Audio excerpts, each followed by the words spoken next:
Yay! So for today's video nga ay magluluto kami ng maruya. 3 ingredients lang po ang kailangan natin dito. Sobrang tipid at sobrang sarap talaga nito. Sabayan mo pa ng isang basong kape, sobrang sarap talaga. At paniguradong magugustuhan to ng inyong mga anak.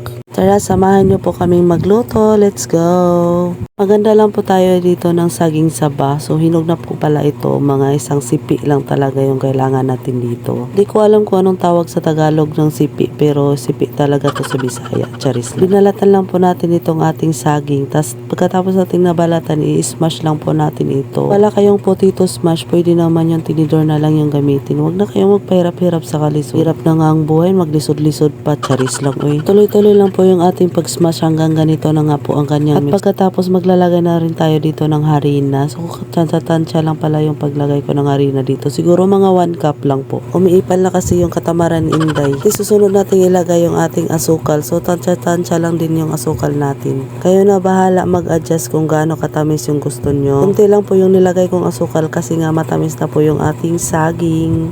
Tapos halo-haloin lang po hanggang ganito na nga po ang kanyang mixture. Kapag katito na po yung kanyang mixture, syempre maghana na po tayo dito ng kawali. Tapos lalagyan lang po natin ng kaunting mantika. Kaunting mantika lang po yung ilagay natin kasi nga hindi naman siya masyadong lasong mantika kahinog man natin yung saging. Dito na nga, umpisahan ko na nga ditong magprito. So isang kutsara lang po yung lalagay natin. Tapos flat lang po natin. 3 piraso lang po yung kasya sa ating kawali kasi medyo maliit lang naman. Pinabaliktad lang po natin ito para hindi naman siya masunog. So pagkatapos nga ng ilang minutes, ituluto na po ang ating maruya. Ang ganda naman talaga ng pagkaluto. So ito tuloy-tuloy lang po natin na yung ating pagprito para naman matapos na po tayo dito. Yung gamit nating apoy dito is medium heat lang kasi nga para hindi siya masunog kaagad. Pagkatapos ko nga maprito lahat, nilagyan ko na ito ng asukal. Depende sa inyo kung anong trip nyong ilagay dito. Pero mas masarap talaga pag asukal lang yung ilagay. Kasi pakyaw yung diabetes. Charis lang, oy, simbak ko. Habang naglalagay pa nga ako dito ng asukal, yung dalawang chikitin ko gusto nang kumain. Kaya tara, samahan nyo na kaming magmerienda.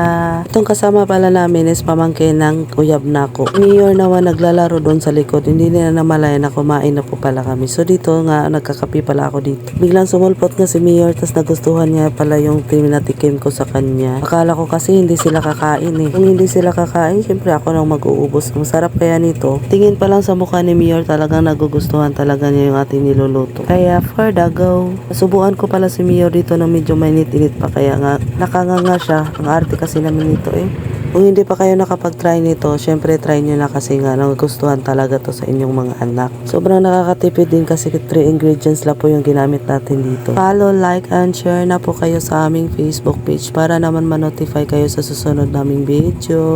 Tuloy-tuloy lang po yung ating pagkape dito kasi nga sobrang sarap talaga ng ating nilolotong maruya. O diba talaga naman, ang sweet naman ni Mayor. Sobrang sweet pa siya sa maruya na ginawa namin. Hoy, Paris lang, oy. Kaya mga guys, mag-try na po kayong magluto nito kasi nga sobrang sarap talaga. Kung nagtitipid kayo ng kanin kasi sobrang mahal ang kanin ngayon, ay pwede naman ito lang yung kakainin nyo para naman makakatipid kayo ng... Ang hirap naman kasi ng Pinoy. Diba nga sabi ng iba, kanin is life. O siya, hanggang dito na lang po. God bless. Bye!